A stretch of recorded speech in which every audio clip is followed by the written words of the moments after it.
Okay, here we are with performance rights organizations, or PROs, sometimes also called performance royalty organizations.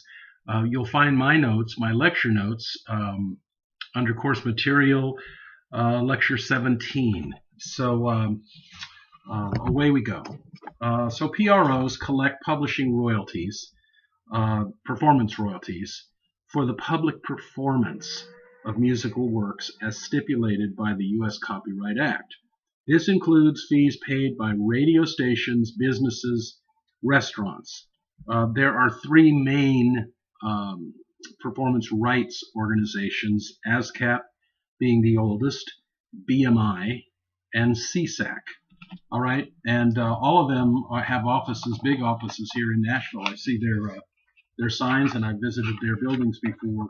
Um, if you go into a restaurant in Nashville, you will typically see a sticker on the restaurant window that will say ASCAP, BMI, CSAC, or maybe just one or two of those. That means that they have paid a fee to use music that is registered with one or more of those organizations. The fee is a separate fee for each organization. The music used can either be in terms of live venue music, live, artists coming in and singing their songs. That music could be just played out loud in the restaurant and used as part of the environment. But that's all. That all has to be paid for by U.S. copyright law.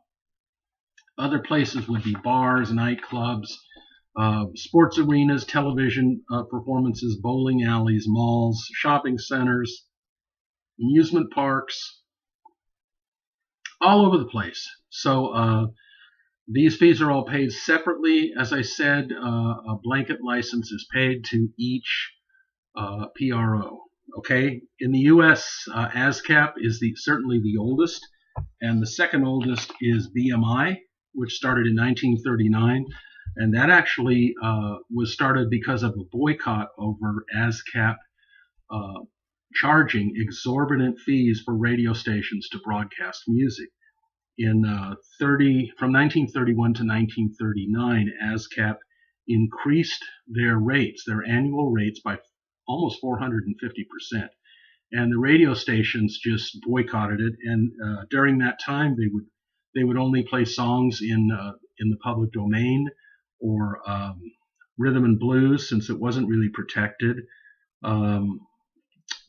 Kind of an odd situation, but out of that, BMI was born, and that's a good thing. And so BMI serves as an advocate for music, and they represent 8.5 million musical works. CSAC. CSAC stands for the Society of European Stage Authors and Composers, but they're active here in the U.S.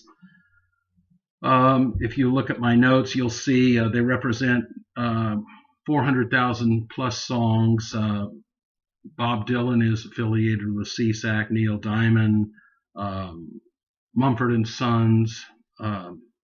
So each organization has different artists that they represent.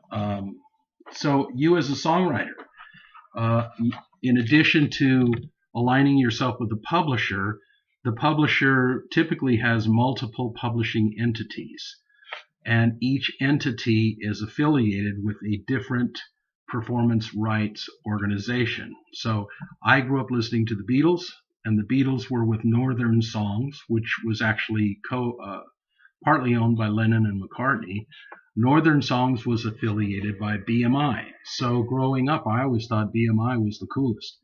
But you'll see on music, you'll see BMI, ASCAP, or CSAC. So if you write a song and you affiliate with a publisher, or you yourself are a publisher, you need to also affiliate with a performance rights organization to represent you in the ways that I just mentioned, with your music being played publicly.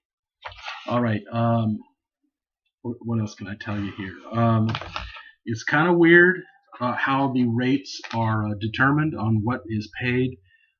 ASCAP monitors 60,000 radio hours, 30,000 TV hours, and they sort of favor whoever gets the most airplay. It's gut level figuring, if you will.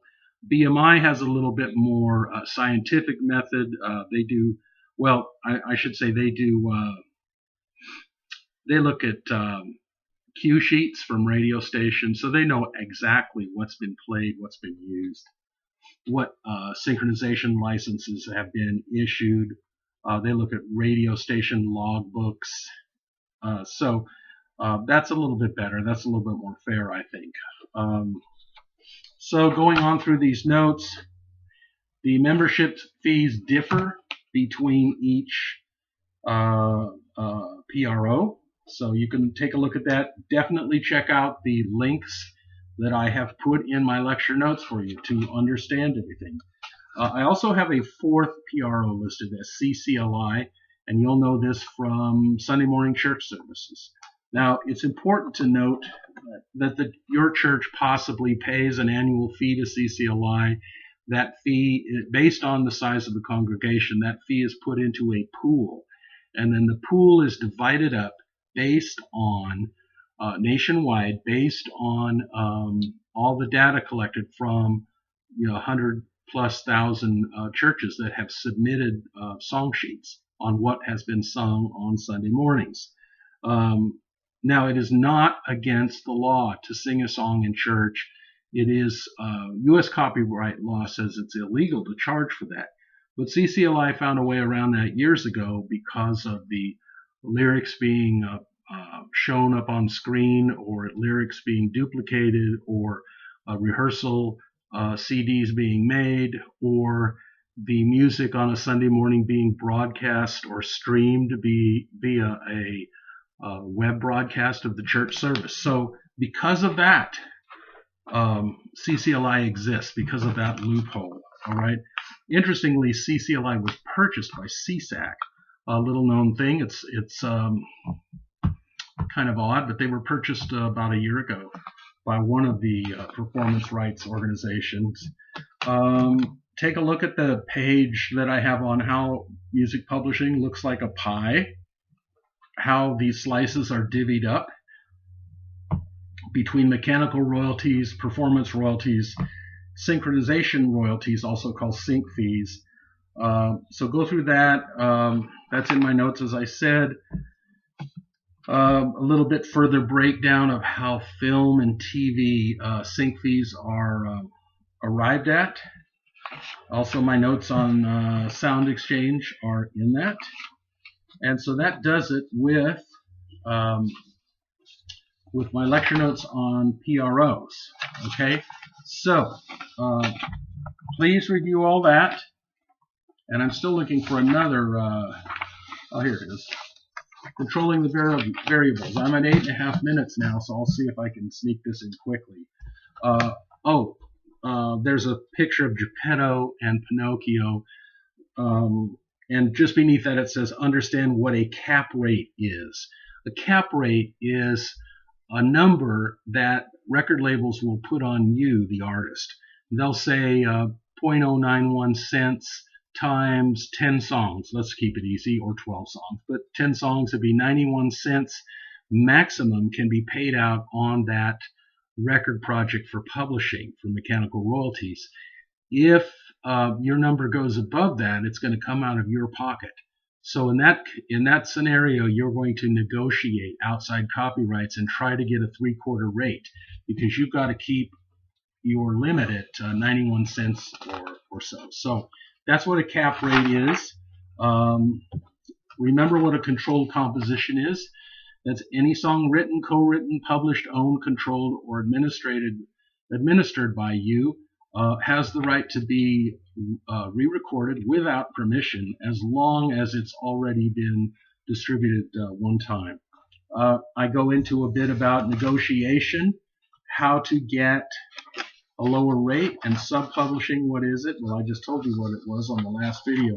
So anyway, any questions, feel free to email me, and I will be back to you maybe, but I know I will be back to you with final grades. So thank you so much for this semester, and hope this little video helps you. Okay, thanks.